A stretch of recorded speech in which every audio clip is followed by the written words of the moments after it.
Okay. Hello, everybody. Greetings from Toronto, Canada. I know you guys shot this in Hamilton, Ontario, correct? Yep, Yes, yep. the hammer, yeah. Yes, very fun. Great city. Okay, Tony, let's just start with you because seriously, best job in the world, Yeah, hosting thank a you, Bonnie. show where people are making drinks for you. This is not fair that you got paid for this. I have nothing to say. You're right. You're 100% right. I do have the best job in the world. I should not have gotten paid, but I did. And you Yeah. know what? I also got to have drinks from the best bartenders in the world. Yes, you did. You 12 of them. absolutely. 12 of them. Oh, Every episode I get a chance to sip greatness.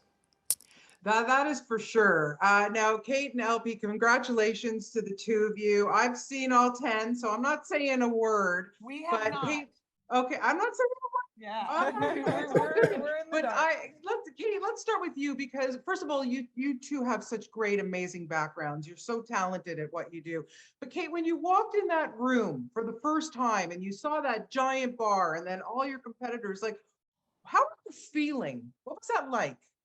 Um, Imposter syndrome kicks in. Am I worthy? Should I be here? What am I thinking? What was I doing? Where do I get to hide? Is that a good spot to disappear? No. Um, it was a lot. It was a very overwhelming time for me. I challenged myself in ways that I didn't anticipate. But also, like, I was really excited. I was really excited to be given the opportunity. I was excited to challenge myself and show what I know and what I learn. And I was excited to kind of demonstrate to people how serious we take our craft as Yeah. bartenders and really kind of let people look in and the behind the scenes at what goes into all of the things that we do, because we spend a lot of time on this. We learn and study, and we're constantly trying to challenge ourselves to find new ingredients and new techniques. Yeah. So it was a really good opportunity to show people how beautiful being a bartender can be.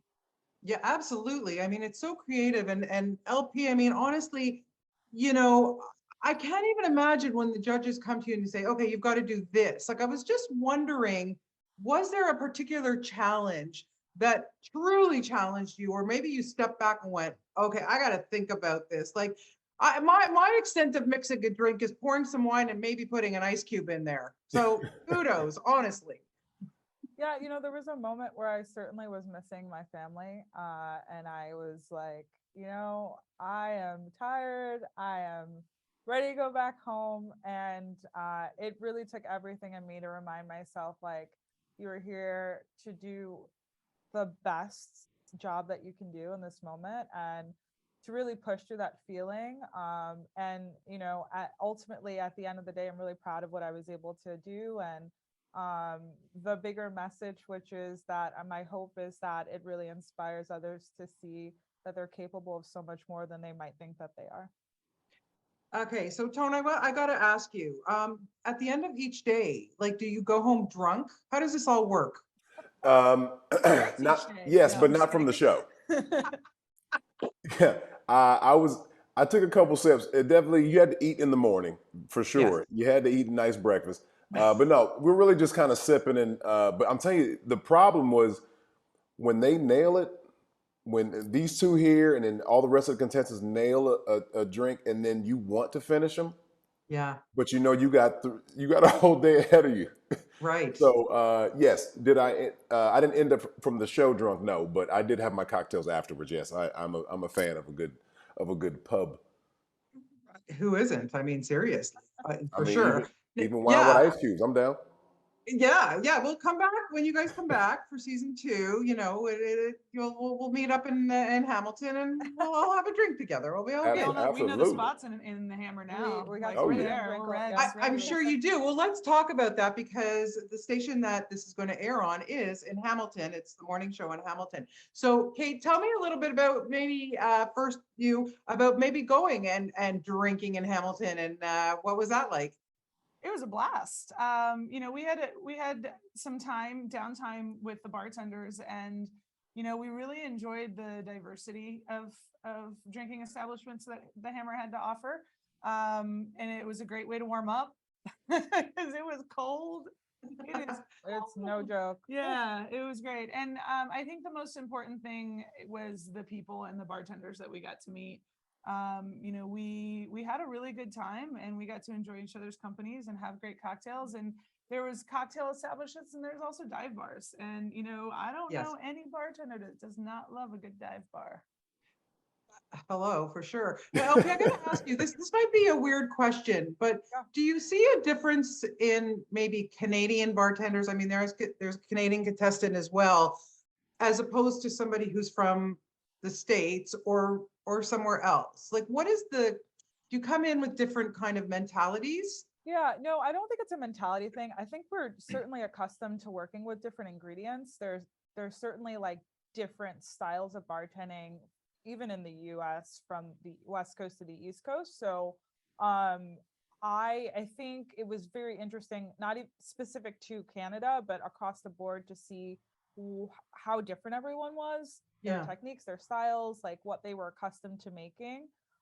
Palettes were very different, you know, some people sweeter, some people drier. So it was very interesting. It was very obvious like who was used to working with what ingredients and who wasn't, etc. But it was really cool learning from everyone and what they were respectively very good at executing. Yeah. So Tone, what would be the ultimate Tone Bell cocktail? What would be your ingredients? I'm going with a rye whiskey. Mhm. I'm going with some sort of LP. Kate, help me out here. I'm doing A modifier. So you like Amaros. I do like Which Amaros. you That's like right. Amaros, which would be great with that rye whiskey. Right, Yeah, right. yeah. A And then little you need a little citrus. sweetener. So we're gonna drag in sherry from LP. There Maybe you give go. you some Pedro Jimenez. In Yeah. The and Pedro that's a Jimenez. Yes, yes. really beautiful stemmed glassware with the gold leaf cherry on a skewer. There you go. Yeah, there we go. Because we're doing it up. That means not on the rocks for Yeah, people who he don't likes know his the game. stirred You know what I and mean? up. Well, Tone, I was going to ask you that because I want to know what you learned from these amazing mixologists. Like, what, Bonnie, let me when tell you're you on that something. set, you're watching them. What was the, thing that you learned from them? By the time I got back to LA, I was I was getting pots out. I'm putting tea and ramekins in there. I'm boiling water, doing a distillation system. I'm making habanero peach Lynchburg lemonade. And I'm getting my neighbors to come over. I'm like, no, I just made this. Come on. Y'all need to come over and try this. And they're like, and actually, it wasn't great. But you did get the flavors that I was trying to get. The drink just wasn't good, but the peach and jalapeno did come through. We'll work Ah. on it, Tone. It's okay. Oh yeah, look, hey, season 2, baby. There you Yeah, go. you can all perfect it. Well, listen, thank you so much for your time today to the three of you. I actually learned a few things, so I may try to extend my repertoire past the wine and the ice cube. So thank you so much. I really appreciate it, and best of luck with the show. It's really, really good, and you guys are fantastic. So congratulations on all of your success. Thank you so much. you so Thank you, much. Bonnie. Okay, take care. Bye.